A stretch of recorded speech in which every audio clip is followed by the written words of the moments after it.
On today's episode of the CLS Experience, we have a very delightful treat. He's a best-selling and critically acclaimed author, pastor, educator, international keynote speaker, and super entrepreneur.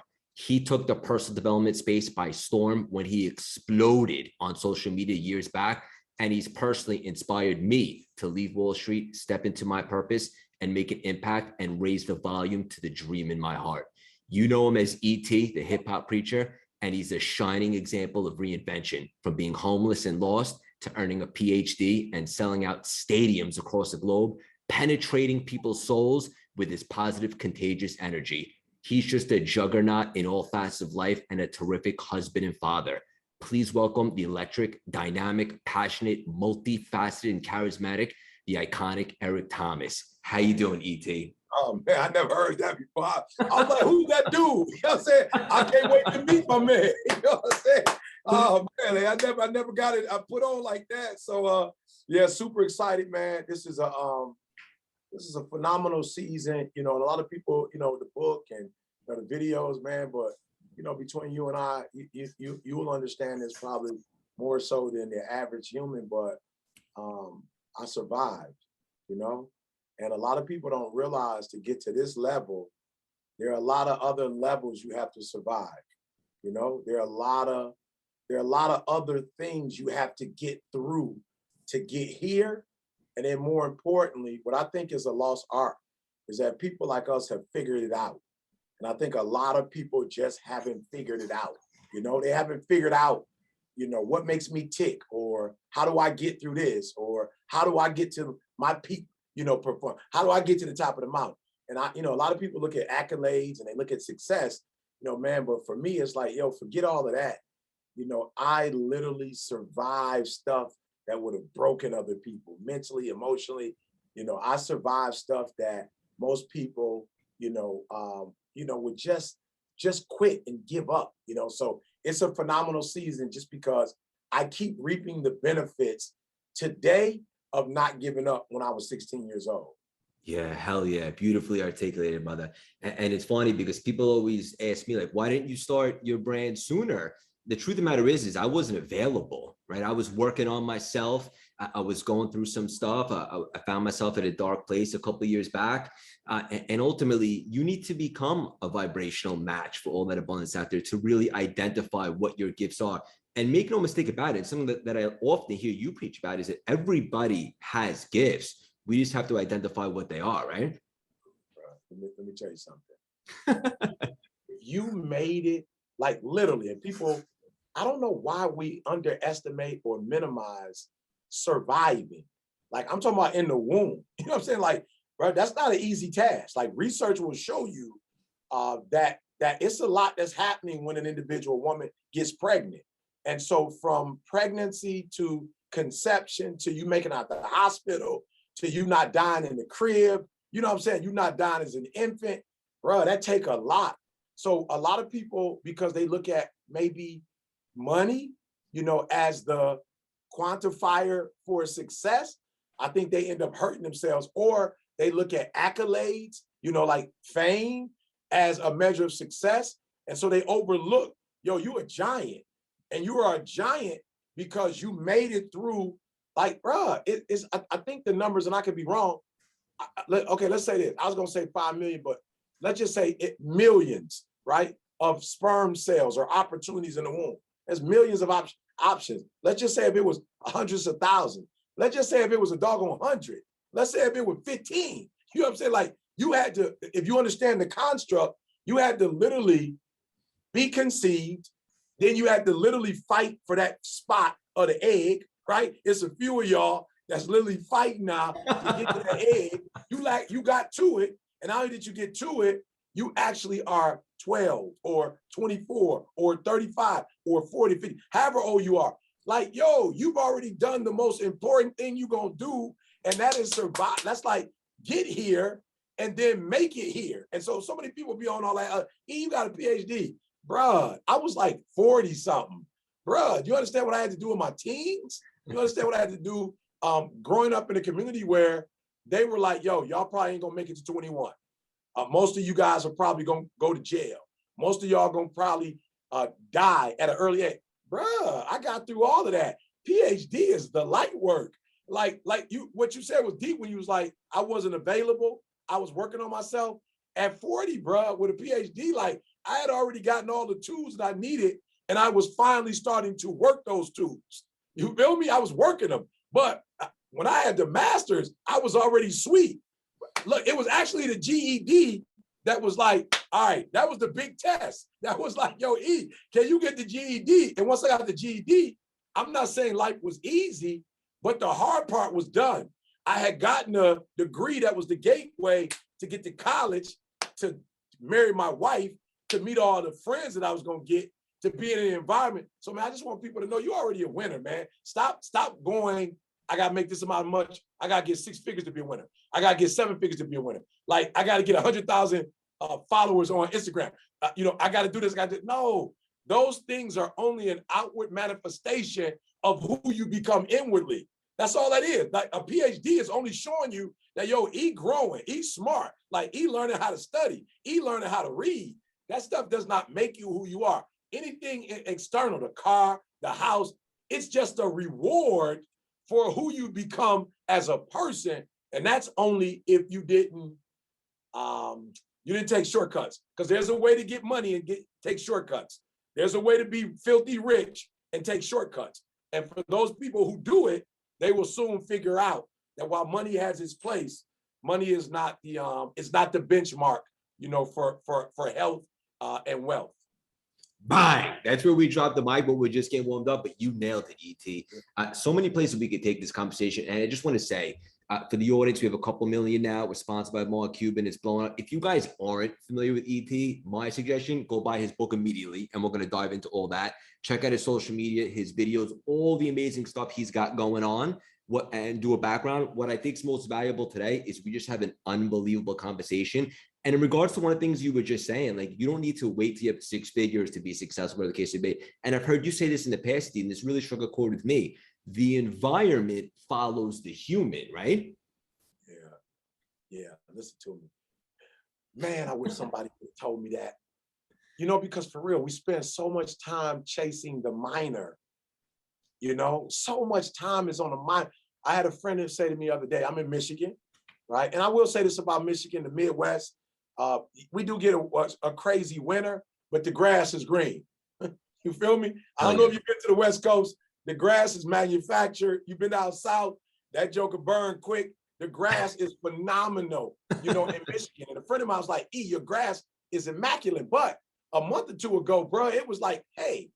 And I said, listen to me very closely. I have money. I have money. I have time. But the reason why my grass was burnt is because I'm not going to spend the majority of my day and my resources on water and grass.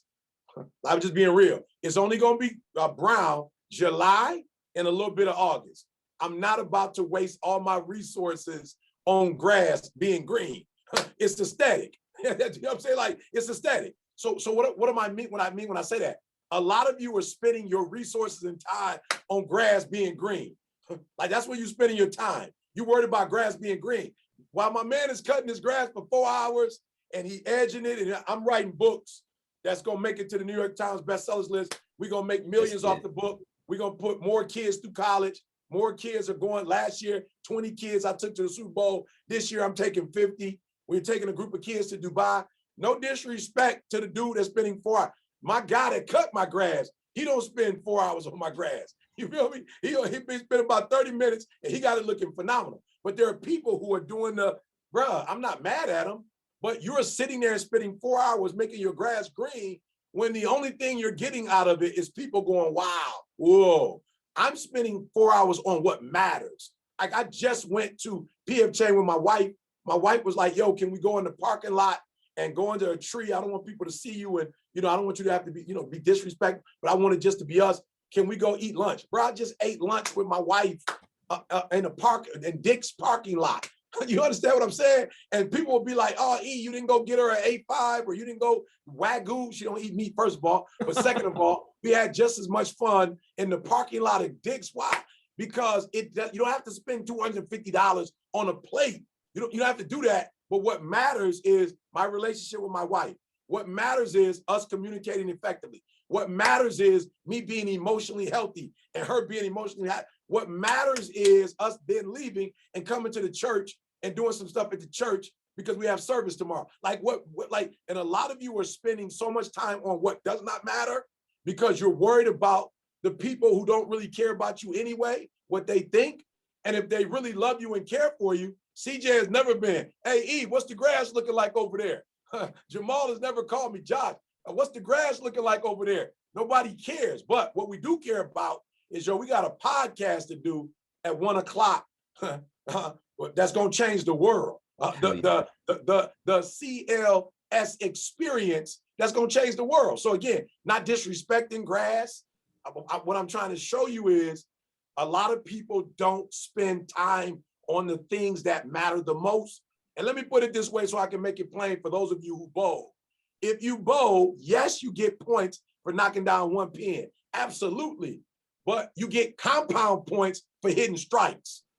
If you want to focus on a pin in your life, focus on the pins. I'm not focused on pins. I'm focused on strikes. I'm not even focused on spares. I'm focused on strikes. And hopefully, if I don't get the strike, I'll get the spare. But when you hit a pin at a time, yeah, it adds. But when you hit strikes, 1 strike, 2 strike, a turkey, then it's compounded points. So I just want to say to those of you out there, stop focusing on the minor, start focusing on the major. And when you start focusing on the major, you actually do more in less time, and you make more in less time, and then you can do what matters. You can pay for your time. My wife kills me with, she try to be humble. We got more time than money. I said, what? You don't know how much time you got? Wait, is there a bank? Is there a time bank somewhere where we can look and see how much time? I said, we don't have more. We have more money than we have time. She said, well, why would you say that? I said, because I can tell you how much money we have. I can show you how much money we have. I can't show you what kind of time we have. So we probably have more money than we have time. If we got a couple million, I don't know if we got a couple million years. I don't know if we got a couple million days. I don't know that we have that. So start focusing on what matters most, because we won't be here long. You're such a stud, first of all. So much love and respect for you. And the only negative I got going on is we don't have 10 hours to chat. But if my intuition serves me right, let's come back. Let's come back. It's just the beginning of the friendship. Hell yeah. And it's so true. Like, you've always lived with a sense of urgency and purpose. And it's funny because we've had some of the world's biggest successful entrepreneurs, business moguls, celebrities. And I usually start the conversation out with what's your superpower, but yours is pretty obvious. But I mean, you move human beings, like you move people like I've never seen. It's absolutely incredible. I wanted to ask, before we dive all in about the book, I just wanted to ask you this, because I was telling you before we went on air, a lot of people in personal development that are into it grew up with Tony Robbins, Zig Ziglar, Wayne Dyer, and so forth.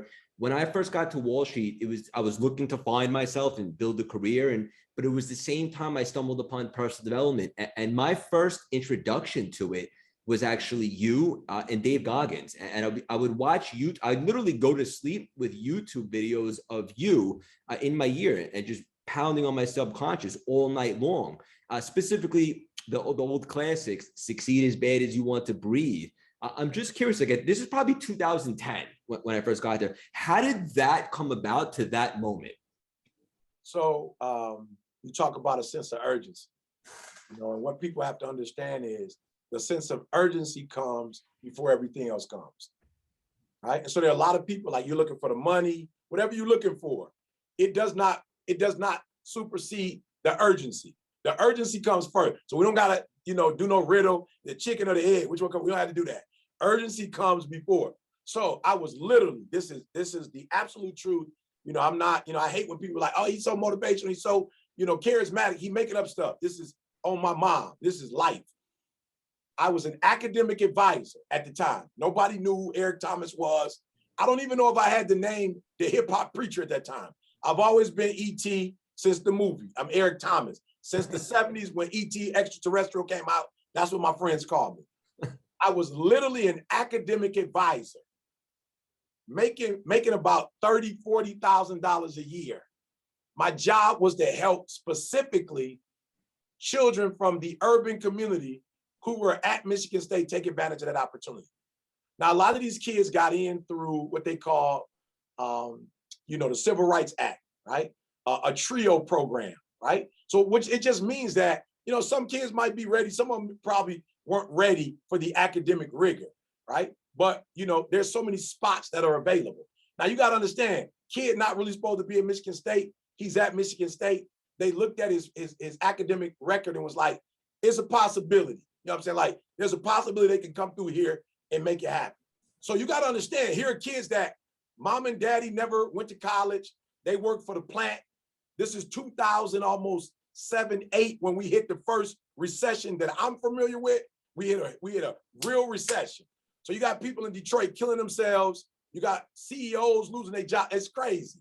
So this is midterm, and I get an opportunity to see these kids' grades. And I'm looking at their grades at midterm like, whoa, you about to get kicked out. You about to get kicked out. And the way the university, no disrespect to the university, Sure. but the way universities are designed, they don't kick you out the first year. They take all your money the first year. So whether you're going to pass or not, they still take your bread, right? And then they don't let you come back the next year. But that's after you already in $25,000 to $50,000 of debt. Your parents are already broke. They took out loans for you to go. So in my mind, it's midterm. This is our time. It's halftime. We down by 20. This is the time right now to boom. So I get in there. I'm talking to these kids. It's probably about 35, 40. It's about 300 of them, but only this group showed up. They get into the room. I promise you, I didn't practice. I didn't study. I didn't know what I was going to say other than the Lance Armstrong quote. That's all I had. And before I knew it, I was so angry. I was so angry with these kids. I was so disappointed that here it is. You've been given this opportunity and you about to blow it. And the reality is you're going back to Detroit. You from the city. You know New York. It ain't what you going back to. You're like you going back to gangs. You going back to poverty. And I was just like, yo, E, let them have it. And I went in there and gave everything I had. You are not gonna believe this, right? It's in the book. You are not gonna believe this. A young man who's a friend now, my boss and another boss were married, so they sent him to me, and he came and was like, look, I got like a thesis to do.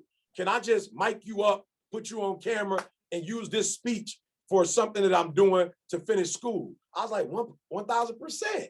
Bro, I promise you, we never had a recorder. That might not even be my best speech. It was just the only one we recorded. So my man recorded the speech. Another kid was in communication. He came to him months later and was like, yo, you remember that speech E.T. did? Yeah, can I get that? I want to edit it and cut it up for a project for school. He cut it, edited up. We got it. We just held on to it. And one day it was like, yo, we got to house it somewhere. We can't put it on DVD. We can't put it on. They was like, yo, it's this thing called YouTube that's out. YouTube, put it up on YouTube and save it on YouTube. We never put it up there to send to nobody. We just put it up there. And then somebody was like, hey, you remember that speech you did? Like, yo, when kids come to the program, the first day they get here, you should just show it to them. And so we just started showing it to them. And somehow, little bit by little bit, people started hearing about it and spreading it and spreading it. And we put it up 2007. And by, like you said, 2010, that joker had hit hundreds of thousands. And now today, it's probably past 10 million. Hell yeah. And not a coincidence. I don't believe in coincidences. You were available at that moment. You didn't even practice per se. You gave that thing everything you got. And the rest, as they say, is history. And it's funny because you don't always have to see like the end result, right? You just have to stay available, stay ready, work on yourself, put yourself out there, and the universe will present opportunities. No question. Yeah, hell yeah. So I call it the little Big Bang theory. Everybody waiting for the Big Bang. Don't wait for the Big Bang. It's the little Big Bang. And can I be honest with y'all? Most of you who are listening, yeah, that program that I did for free, the university didn't pay me for it. I'm still doing that today for free. I still tell my agent, hey, do me a favor. Don't give me no gigs on Monday. Like, let's try not to get any gigs on Monday. People are like, why would you still be doing that? Because that video blew up there with me just being ET.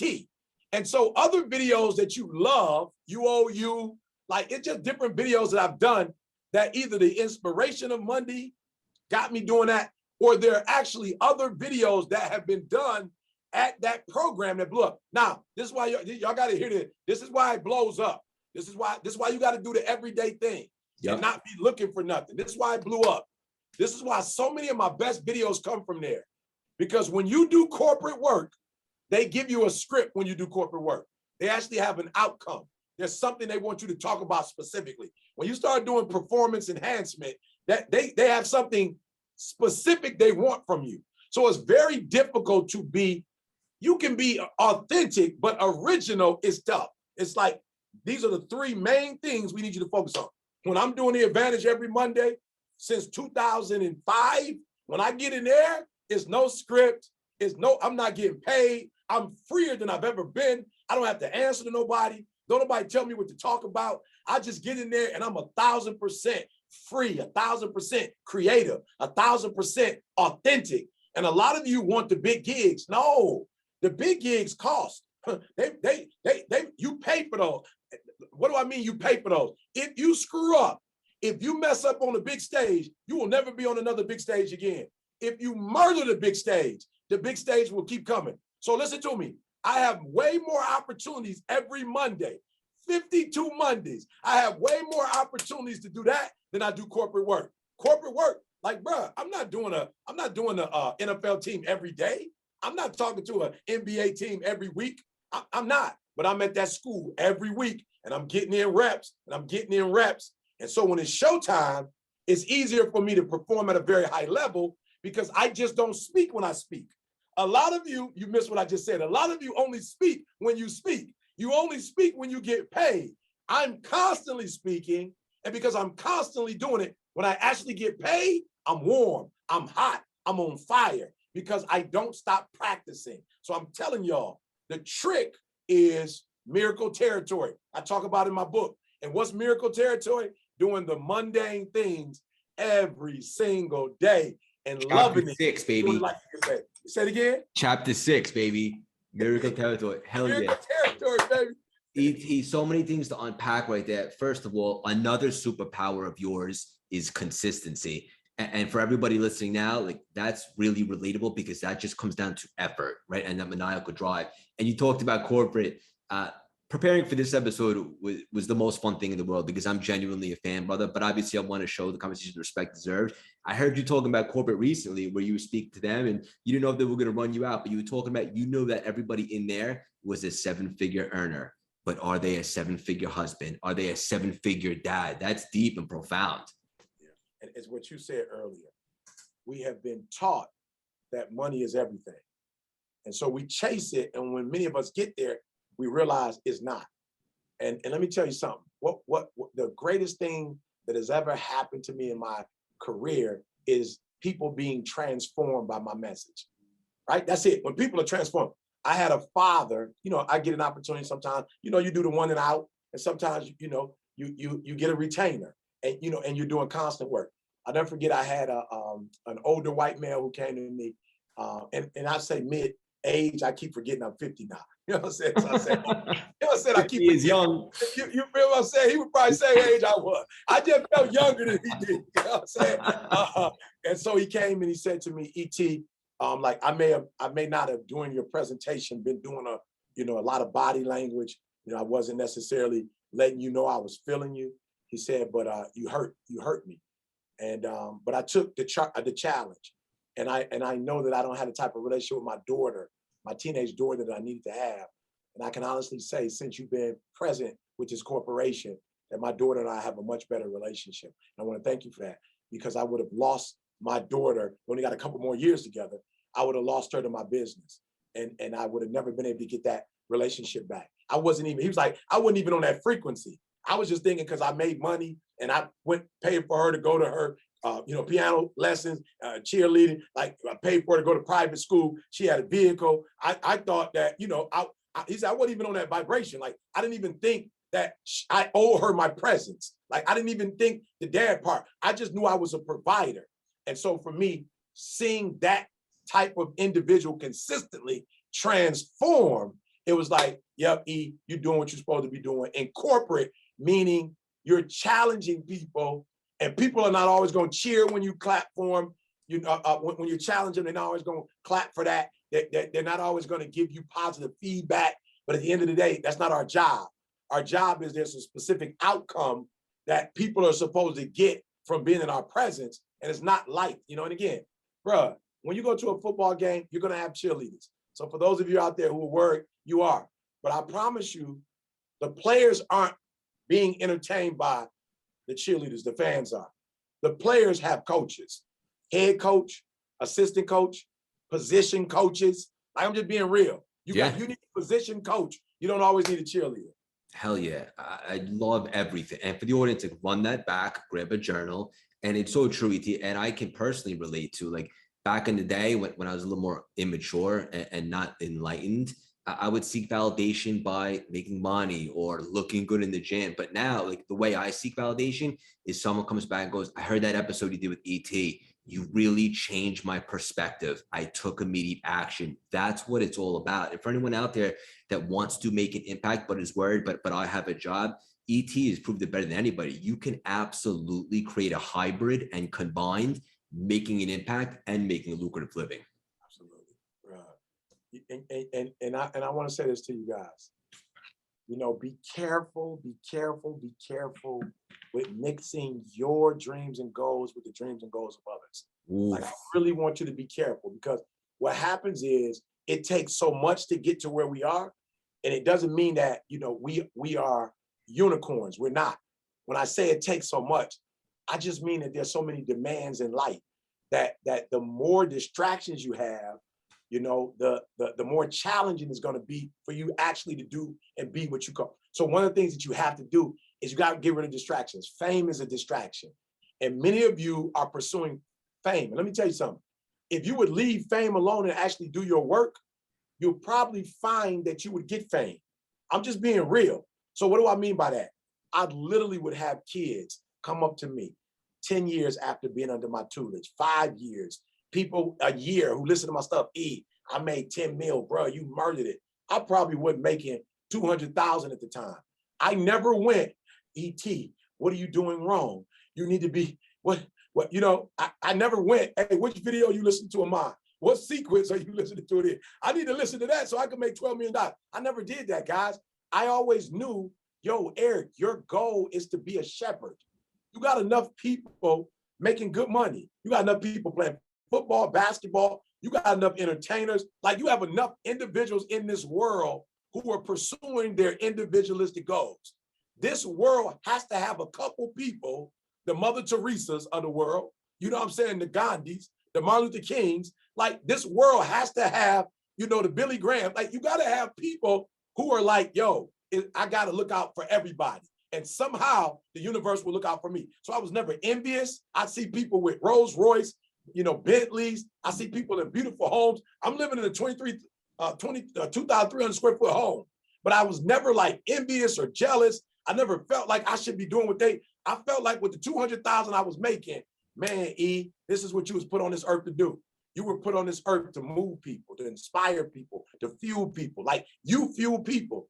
And I honestly believe that I became a household name by doing what I was supposed to do and not looking out the rearview mirror, not comparing myself. I literally believe, Stephen Covey said it, I stopped looking out the window and I started looking in the mirror. And when I start focusing on me and being what I'm supposed to be, one day I woke up, man, this morning, Deion, you know, Sanders put a video out, ET got a book coming out. I need y'all, CP3, ET got a book coming out. I need y'all to, they wrote the forward, Michael B. Jordan. Like, now I'm on this podcast.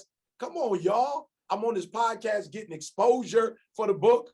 Like, I'm just being real. I kept being me. And for a lot of you, you're trying to be you. You're trying to be your brother.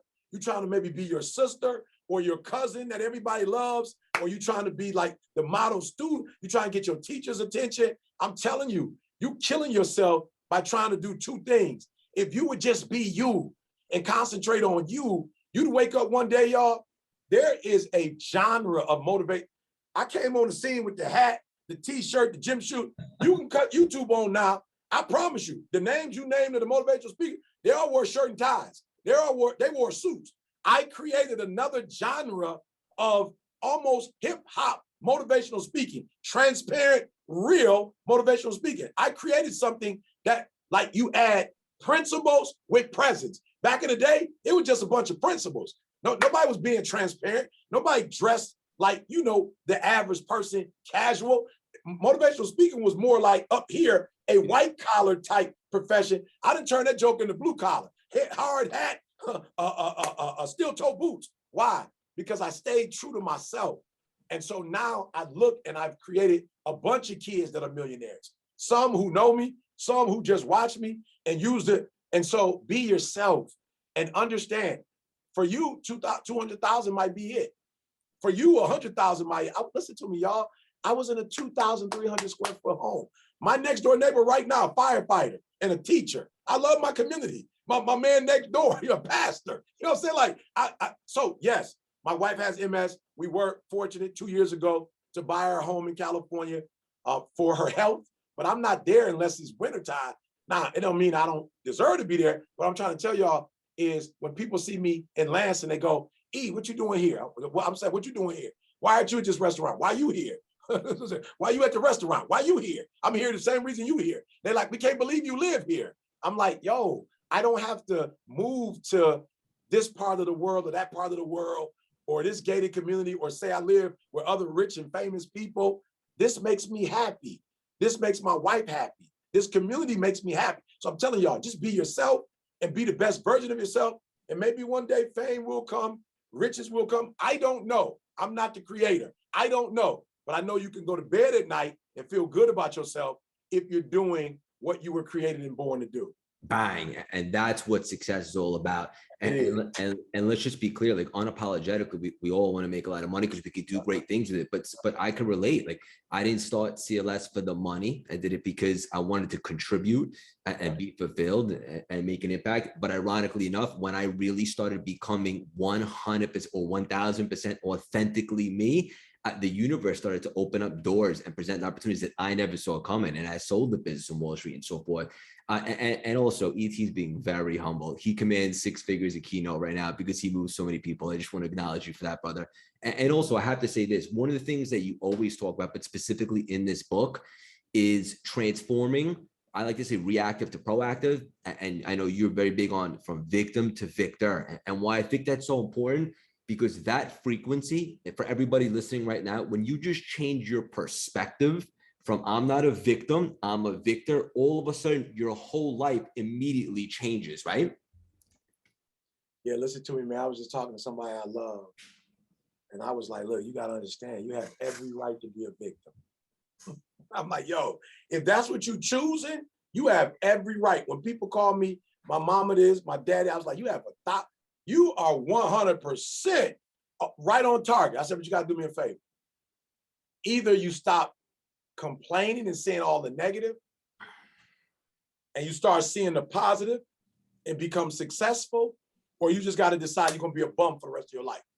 So I'm not suggesting, like, don't stop being a victim, but what victim attracts is bums.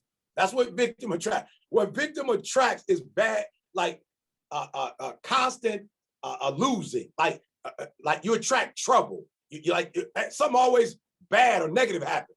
Bruh, don't stop being a victim, but don't be a victim and go, I want to make more money. I want to live better. I want to be around better people. I want better experiences. Then you're going to have to stop and go, oh, I'm looking at that same situation. Oh, okay. Yeah. My father, when I was coming up, wasn't my biological father, but my mom married, as you'll read in the book. And, I used to get disciplined, man. I was like, yo, I'm not feeling my man's discipline. You know what I'm saying? Like, I don't know who does, you know what I'm saying? But I was like, I'm not feeling. And then one day, bro, I woke up and was like, yo, E, bro, you act like my man was abusing you. You act like he was just coming in the house and just knocking the door down like he was drunk and he was hurting you. That's not what happened. What happened was you were skipping school. What happened was you weren't going to class. You weren't doing your schoolwork. You were actually taking your report card in line and changing grades. And then you would hide your report card. Bro, what was he supposed to do? Not punish you? Now, once you get to the point where you do 5, 6, 7 things wrong and somebody punish you, at that point, you can't trip on the punishment. Like you can't be sitting there going, I lied to you. I stole, like all the stuff that I was doing, you can't sit there and not think you're not going to get punished for that. You don't like, what about you thinks you're not gonna be held accountable? And if you know your parents like believe in whipping, like if you don't want to get a whipping, don't. My sister never got a whipping like that. Why? Because she wasn't constantly getting in trouble. So it's like, yo, E, you gotta take ownership, bruh. Yeah. Nobody's coming in here abusing you, bruh. You looking at this thing wrong. And then I switched it one day and went, yo, Pops, I'm sorry, bro, for all the hell I called you when I was a teenager. You know what?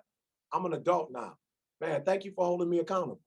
I realize now when I study the greats, Michael Jordan was held accountable by Phil Jackson. I realized Kobe was held accountable. They didn't let Kobe do what he wanted to do when he wanted to do it. Matter of fact, Phil was like, if you want to do that, I'm out, and left. And Kobe never won a championship without him. Right. Then Kobe called back, like, I'm sorry about that accountability. About that accountability. Can you come back in my life, please? Then he won 2 more. Are you hearing what I'm telling you? I called my father, was like, yo, I was just young, bro. I'm sorry. I saw accountability the wrong way. I wanted cheerleaders when fans, y'all better hear what I'm telling you. Fans get cheerleaders. The players don't, the cheerleaders don't go up to the players and give me an A. They don't do that. That's for the fans. That's for spectators. Cheerleaders are for spectators. Cheerleaders are for people sitting in the stand doing absolutely nothing. Players do not need cheerleaders. Players need coaches. And so I called my dad, was like, I apologize for disrespecting your coaching. And I understand what you did. I value it. And I'm going to embrace those principles you gave me as an adult in a way I didn't when I was a child. Yeah, so deep, brother. Yeah. You're such a legend, ET. And also, like, I heard you talk about this, and this is relatable to what you just said. Like, you're fully aware, right, of negativity, tough roadblocks, circumstances. You just also know, like you attested, life is way too short to give those things any more attention than they deserve. Bro, I was just at the Secretary of State. Between me and you, I don't think that I've felt this disrespected in a long, long time. Not just blatant disrespect. You know, and as the young lady was doing it, you know, I just was like, yo, E, your life is too good to go down to that frequency. It's just too good, bro. Like, my wife was like, why you ain't tell me? I would have came in there and I would have, as a woman, I would have read her rights. I was like, it looked like her rights have already been read to her, sweetheart. It looked like she working somewhere where she don't want to be. It looked like she not happy. She not content with her job. She don't want to be here. It looks like she's already angry. Like, she already on a very bad vibration. Is no reason for us to try to match that vibration. There's no reason for us to try to bring her down any further. Best thing for me to do, and I just kept saying, yes, ma'am.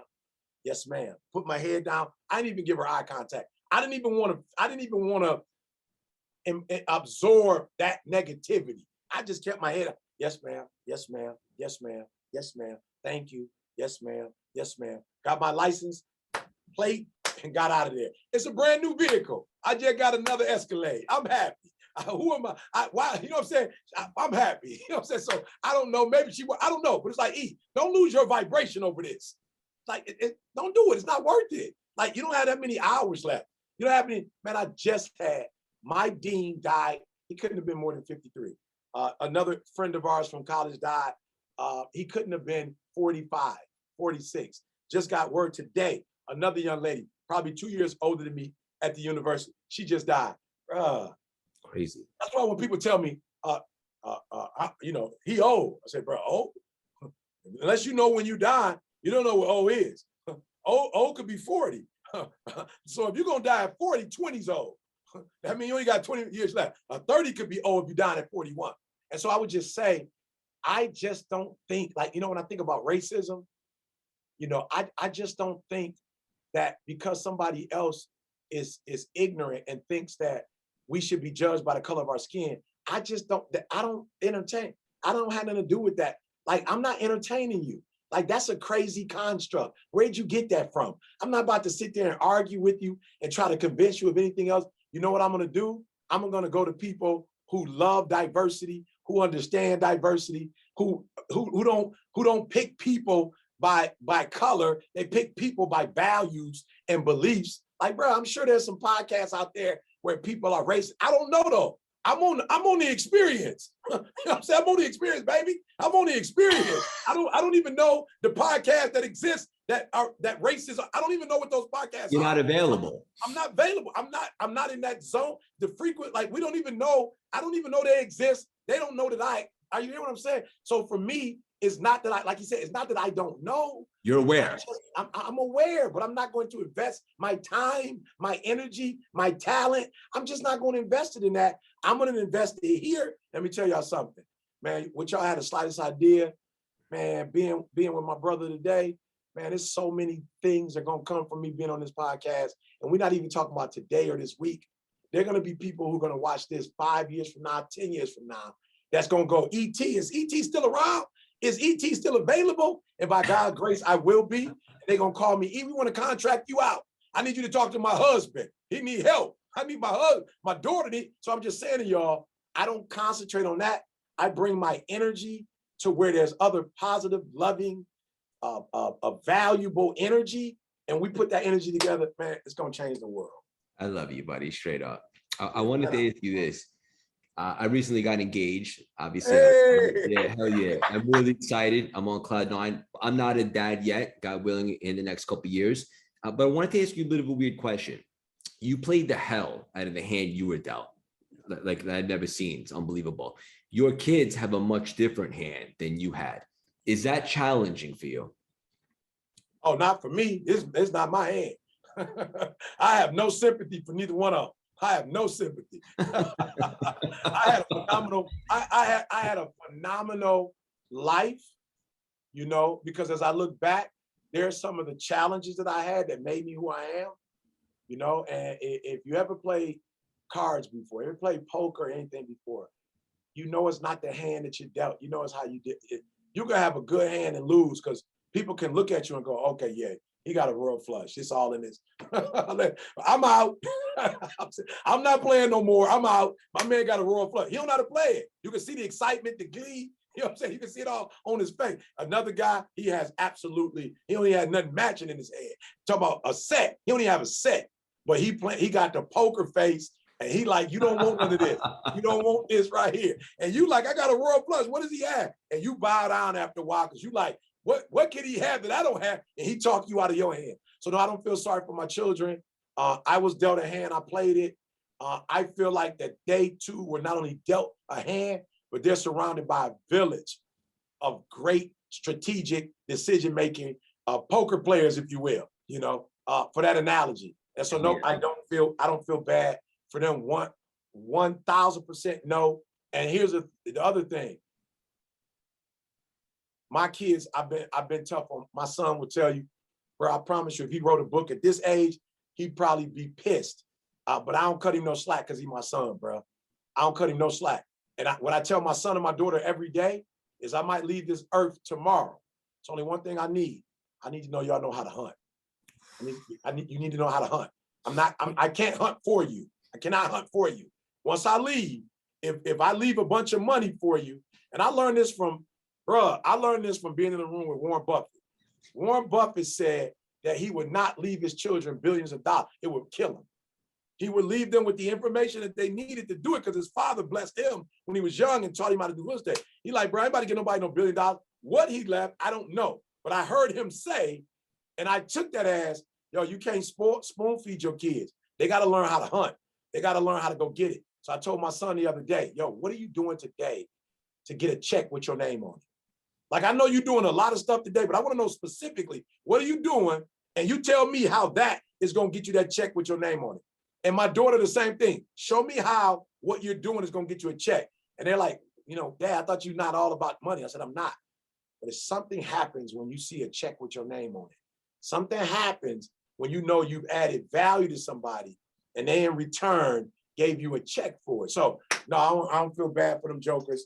And the deck is stacked positively and negatively against them. You know, it is. You know, they have certain things and certain things they don't have because they have certain things. They don't have certain things. And because they don't have certain things, they have certain things. And they got to learn how to play that hand, bro. Yeah, hell yeah. What an awesome analogy. All this straight up. It's funny because a lot of our mutual friends that I've had on, they're really big into faith and so forth. And I'm a Jewish kid from Long Island, but the last couple of years, religion isn't as important to me because I think it divides some people as strengthening my relationship with God every single day. You often talk about Godfidence, and I just love the way that sounds. What does that mean, brother? Yeah, it means that, yes, we do have talents and we do have skill sets, and we do have strategy, 1000%. But we are limited because we're human. And there's certain things there's no way I could make this connection. I'm not from New York, y'all. I'm not from New York. There's no way I could have made this connection on my own. There's nothing I could have done on my own. E.T., you do videos. You know how many people still don't know who Eric Thomas is? There's people that don't know who I am. There's people who would benefit from me and don't know who I am. So I've come to realize that some things are done by power and strength and by might, but a lot of stuff isn't done by strength, by power, and might.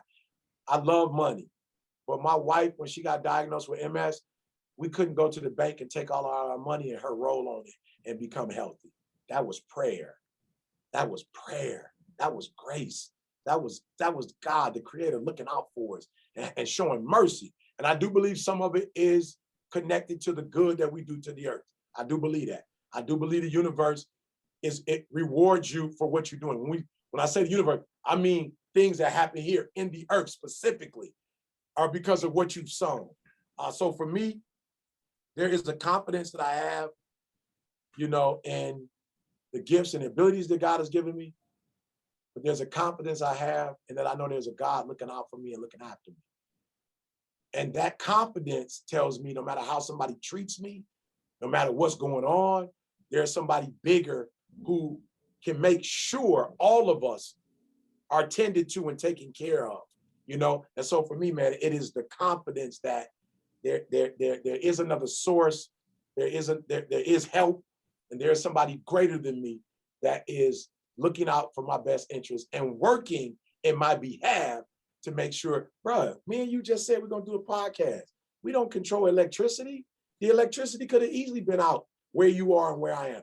The internet, Zoom, whatever it could have gone out, anything could have, bro. I was my bank the other day, the bank was having some online challenges and you couldn't use your debit card. I got money in the bank, but I couldn't use it and so I believe that there are factors that we can control, but quite frankly, there are probably more factors that we can't control than those that we can.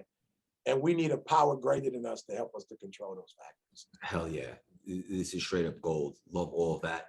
We'll land the plane with these two final nuggets. Number one, you talk about all the time, and I think this is going to hit home for the audience, is get out the past. And this is something that took me a little while longer than I'd like to admit to do, but I finally did it.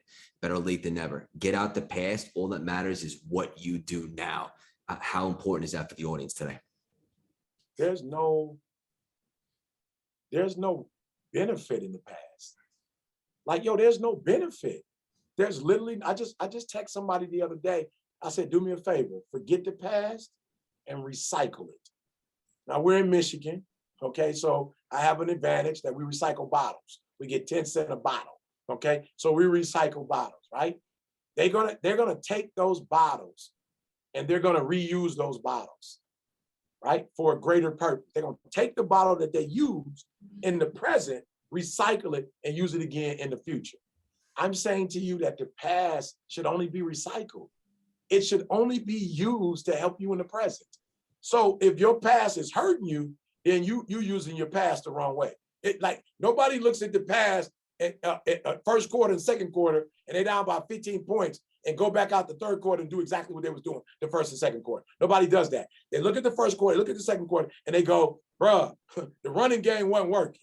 We might need to start passing a little bit. We might need some flea flickers. You know what I'm saying? Some Statue of Liberty. You know what I'm saying? Like, we got to switch this thing up. Whatever we're doing is not working. So they don't go, woe is me. First quarter was terrible. Second quarter was terrible. We'll never win a game.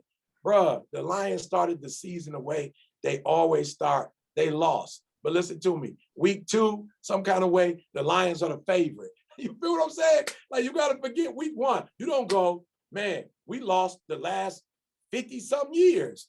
We hadn't won but one playoff game in almost 50, 60 years. We're not going to play. Nope. The Lions wake up Monday and go, all right, we got another chance to win. All right. They went 0-16. Nobody shut the season down. That was the point to burn the stadium. That's when we should have burned the stadium down. That's when it was like the Lions should move to St. Louis. Like, get them boys out of here. No, they came back and said, no, we got a new season. And we're gonna get a new coach. We're gonna get some new players. Now we on Hard Knocks. I guess they think that's gonna work. We on Hard Knocks. But what am I saying? They're not worried about how much they lost.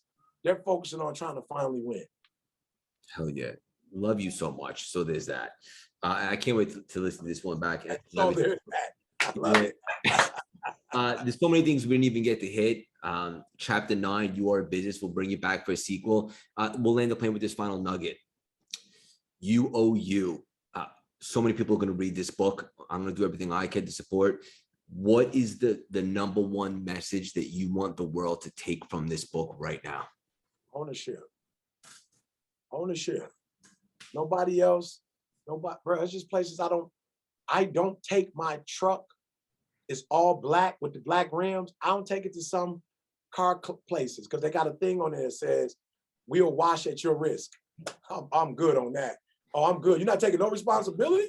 You're going to wash my whip, and if you tear it up, it ain't. If you scratch my car, you telling me that you don't take no, I'm good on that. I promise you, I can't go there. Oh, you don't? Oh, I'm good on that. I watch that joke at the crib. Why? Because it's my truck. And I can't ride my truck through a car wash that specifically says that if we damage it, we're not liable, that you liable if we damage it. Bro, who would do that? Nobody would do that. It don't even make sense. But you're taking your life through life, and you want somebody else to be responsible for your life. You're hoping nobody scratch it. You're hoping nobody damage it. You're hoping that all your dreams and goals that they gonna make become a reality. Like, is their response? No, you owe you. So take out the you, own, ownership. That's the message. Take full responsibility. And listen to me, this is gonna hurt some of y'all. Take full responsibility for the stuff that you didn't even do to you, but you allowed somebody else to do it. Hell yeah. No, somebody said the other day, Eric, I take the L in the company, extra 80,000 was misappropriated. I'm sorry. I said, don't be sorry. I'm sorry. I put you in charge. I apologize. You'll never be in charge of money again. You'll never be in charge of money again. Give me your charge card. Give me your checks. Give me everything. It's not your fault. I'm sorry for putting you in a position that you weren't qualified for. It's my fault. We will put you in a role that better suits you. Even though I didn't misappropriate the funds, it's still my business. Hell yeah. It's still my company. And I gave the power to somebody else for whatever apparent reason, because I didn't feel like doing it. I let them do it. So at the end of the day, it's still my fault. You owe you. And listen to me, you owe you. Don't let yourself off the hook. If you're supposed to be a millionaire, you owe you to be one. Multi-millionaire, you owe you. Don't let yourself off the hook. Don't give yourself a break. Don't you do that. Don't you dare do that. You, whatever you capable of, PhD, master's, GED, business, healthy marriage, taking care of your kids, whatever it is, you owe you, and nobody else owes you. So get out the window and go get in that mirror and look at that person. I must say this, I apologize. I have electric shavers. And so sometimes when I'm on the move, I'll use my electric shaver. And I promise y'all, 7 out of 10 times, when I finally make it to a mirror, I see that I missed something. This is my face, y'all. I've been shaving this face for a long time. For whatever reason, when I don't have a mirror, I still miss something. But I've never been in the mirror and missed anything. Many of you are missing out because you're in the window. Get out the window, get in the mirror. You see better when you're in the mirror. Why? Because you see you. And whatever you see while you're looking in that mirror, that's a defect. You owe you to fix it so you can get it clean. You're such a stud. Love you so much. Everybody go buy the book immediately. I usually say at this point, like, we're a few million now. What's the best way for the audience to support you? That's already done. We're going to put the book in the show notes. Everybody grab, and let's do a little bit of a giveaway. If you don't mind, you have a good idea. Just came to me. We did this with Ed's book too. Everybody that buys the book after they hear this show, screenshot and tag E your favorite takeaway from it. And the best one, E will send a signed copy to. Cool? Love it. Hey, let's do even more. I've got a book tour. I'm in 5 or 6 cities. whoever gets that signed copy, we'll let you come to the event for free as well. Done and done. E, I want you to know you're the definition of perspective, reinvention, and growth, from taking your life experience to spreading positivity, light, and deep truths. You're a true gladiator, visionary, role model, and beacon of hope for anybody coming up to their big goals and aspirations. I could personally guarantee your best yet to come. Keep on spreading your wings and leaving your mark on this world. So much love and respect for you. Thank you so much for stopping by and dropping these priceless nuggets today, E. And thanks for having me, man. And hopefully I can get in there with you in person soon. Hell yeah. Let's get it. That was an awesome conversation, E. Thank you, brother. Do I have your cell? No, grab it. All right, yeah, let's stay in touch. Hell yeah. All right, I am ready.